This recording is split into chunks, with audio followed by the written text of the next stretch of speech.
Inaya ko nga kumain sa labas ng nanay namin. Syempre kasama na rin tong tatlo kong kapatid na babae. Yun nga lang, hindi pala kami po pwedeng magkasya sa isang motor. Buti na nga lang din at merong mga motor tong kapatid ko at hindi kami mahassle sa pagbiyahe.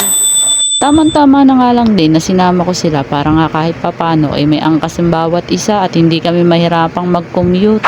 Sa totoo lang, 2 PM talaga yung alis namin dito. Yun nga lang, inabot na kami ng alas 5 dahil nga yung oras na dapat aalis na kami, bigla naman bumuhos ang napakalakas na ulan.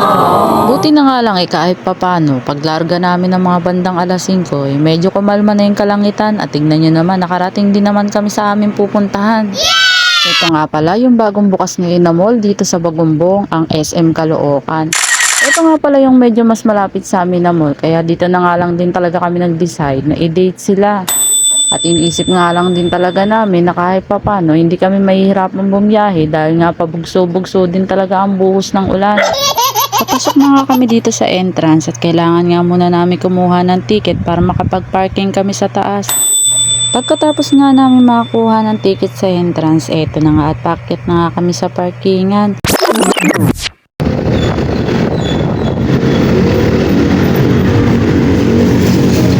Tingnan nyo naman guys kung ano yung bumungad sa amin. Napakalawak at napakaganda nga ng parkingan dito sa itaas ng SM Caloocan. Ang ganda nga ng view dito at nalula nga rin ako sa dami ng mga nakapark na sasakyan, lalo na itong mga motor. Halos wala talaga kami maparkingan dito dahil na nga rin sa sobrang dami talagang tao ngayon dito sa SM, kaya ang dami rin talagang nakapark na mga sasakyan.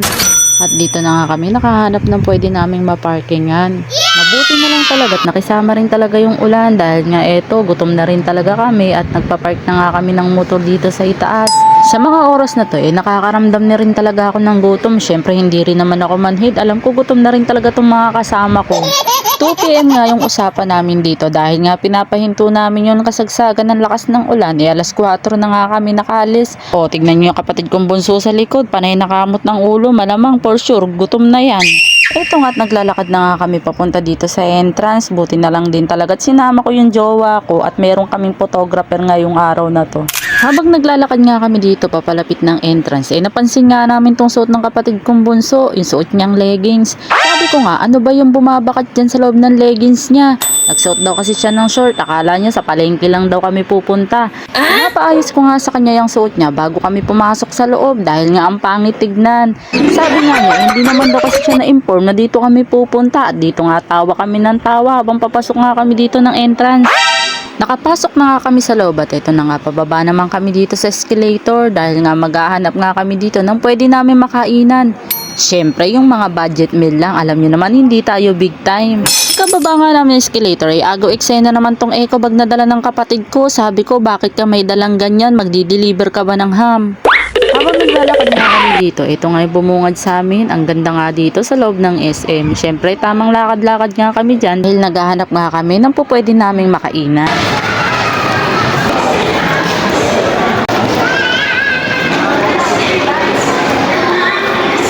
Sa dami nga ng pwede mong makainan dito sa loob, ikaw na nga lang din talaga mahihilo kung ano yung pipiliin mo.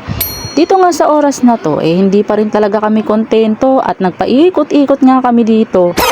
Sa totoo lang guys, sinadya ko talagang paglakarin sila ng paglakarin, lalo na kasama ko tong dalawa kong kapatid na mataba. Para nga kahit papano, mabawas-bawasan nga yung timbang nila. Dahil nga kapag napapadikit ako sa kanila, triple na yung laki nila sa katawan ko. Mukha na rin talaga akong bunso. Eto nga at kapit na kapit kami dito sa nanay namin, akala mo mga tuko.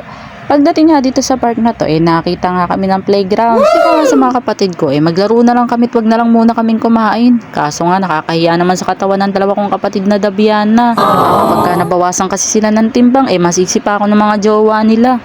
Nung marating nga namin tong food court plaza, meron nga kaming hindi inaasahang tao na makikita namin. Ito nga pala yung driver namin noon, pumunta kaming Bulinaw. Dito nga namin siya nakita sa food court. Habang naglalakad nga kami dito, itinuro ko to sa jowa ko, yung photographer. Sabi ko, tignan mo, may bagong palabas. Ito na nga, sumakay na nga ulit kami na escalator, pababa nga kami ulit dito. Tignan nyo naman yung mga kapatid ko, o yung jowa ko, natatakpan sa likod. Nakarating na nga kami dito sa baba at sa paikot-ikot nga namin ng ilang oras. Eto nga't nakahanap rin kami sa wakas ng pwede namin makainan. Dito nga pala kami napunta sa Shakey's. Eto na nga at papasok na nga kami sa loob para makahanap kami ng pwesto namin. Habang tamang video nga yung jowa ko dyan sa labas, eto na nga at nagkanya-kanya na nga ng pwesto yung mga kapatid ko dito sa lamesa. O diba, hindi naman halatang mga gutom sila sa oras na to. O ba naman ilang oras kami nagpaikot-ikot sa loob ng mall, makahanap lang ng pwede naming makainan dito. Pagkaupo nga namin dito sa table, nag-abot agad yung staff dito ng menu. Syempre kami naman dito, tamang tingin-tingin lang ng mga pwede naming orderin. Alam nyo naman, hindi tayo big time. Syempre yung dala nating pang budget, budget meal lang. Habang pinapapili ko nga si mama sa tatlo ng gusto niyang kainin, tignan nyo naman yung ate ko, nakakalumbaba pa at panay turo na nga. Mukhang gutom na nga to. Nakakahiya naman sa taba niya.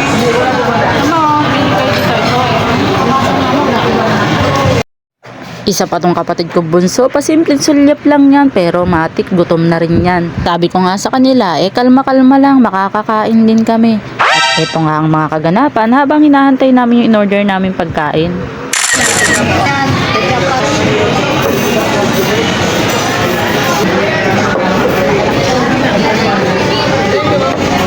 Dumating na nga yung order namin at mukhang nabuhayan na nga yung loob ng mga kapatid ko dito dahil sa wakas makakakain na nga kami. Ito na nga, siniserve na nga ng mga staff yung pagkain na in-order namin. Sa point na to, talaga na-excite na rin talaga akong kumain. Tignan nyo naman kasi kung gaano kasarap yung nasa lamesa namin. Budget meal nga lang yung in-order ko dyan pero talagang masusulit mo nga talaga yung ibabayad mo dito.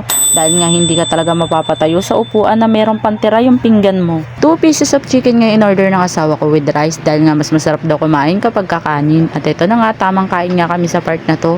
Sabi ko nga sa tatlo kong kapatid na babae, enjoy nyo yung pagkain dahil minsan lang to. Siyempre, pahabol ko na nga lang din to nung Mother's Day dahil wala nga ako naibigay sa kanilang mga regalo. Nag-enjoy talaga ang lahat sa pagkain dito. At ito na nga, nagkakabigayan na nga ng bills. Sinisenyosan nga ako dito ni mama at ni Bunso kung magkano daw babayaran kong bill. O diba, akala mo talaga nakapag-recharge na nga itong atin nyo yun. Tignan nyo naman yun tiyan, mukhang kabuanan na. At syempre palabas na nga kami dito. Syempre bago nga kami lumabas, ito nga yung kaganapan. Bili mo na. Akyat na nga kami dito na escalator para pumunta dun sa parking area dahil nga pauwi na rin kami sa mga oras na to. O pak, tignan nyo naman yung bunso namin kapatid, ang laki ng tiyan yan. O tignan nyo pa tong ate ko, isa pa tong sumunod sa akin, o diba? Yan yung lahing magaganda, charot. Siyempre, saan ba naman makukuha yung katas ng ganda? Siyempre, sa nag-iisa naming nanay. Habang naglalakad nga kami dito palabas ng entrance, eto na nga for the lakad nga kami dito. Tignan nyo naman yung bunso kong kapatid, nagikab-hikab na. So ba namang uuwing busog tapos libre pa, o diba? Sino ka dyan? Bago nga kami umuwi, nag-decide muna kami mag-CR dahil nga mahirap na maabutan sa kalsada. Sa wakas gat, narating nga namin tong comfort room. Eto nga, tignan ninyo kung gaano kalawak. Pasok mo nga dito sa pintuan, tignan nyo naman yung bubungad sa inyo, o diba? Napakaganda. Bukod sa napakalinis at napaka-presko nga dito sa loob ng CR ng SM, tignan nyo naman may mga pa-design pa nga ganyan, talagang pwede kang mag-picture-picture dyan. Palabas na nga kami dito ng entrance at syempre papunta na nga kami dun sa parking lot kung saan namin pinarking yung mga motor namin. At paglabas nga namin dito sa exit, naligaw pa nga kami dahil sa taas pa pala yung pinarkingan namin ng mga motor. Kailangan nga namin baybayin tong kalsada na to, papunta doon sa pinarkingan namin ng mga motor. Tignan nyo naman yung ate ko na to, mukhang naubos na yung kinain niya at mukhang gutom na naman tong mga to. Darating na nga namin yung pinaka-rooftop kung saan nakaparking yung aming mga motor. Siyempre, for the lakad nga kami dito. Medyo nagmamadali na nga rin kami sa part na to dahil nga baka biglang abutan kami ng ulan. Dahil wala rin talaga kami mga dalang kapote. Ito na nga at palabas na nga kami. Ito na ang mga kaganapan sa pag-uwi namin.